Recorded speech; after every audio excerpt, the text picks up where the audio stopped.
دوبلال أن تكون لها جماعة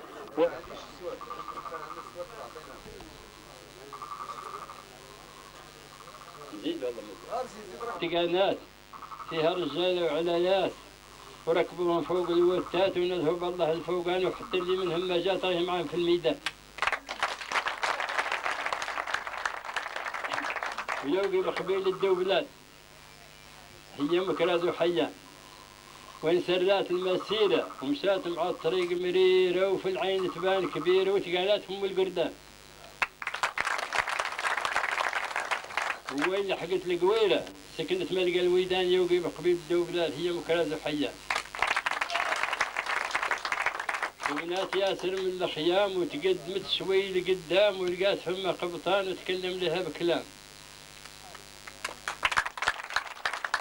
وتكلم لها بكلام وجات اخبار السلطان ويوقي بقبيل الدوبلات هي مكراز وحيان. جات القبائل مريرة وكلها جاي من حيرة والغلم كبيرة وصغيرة ويوقي بها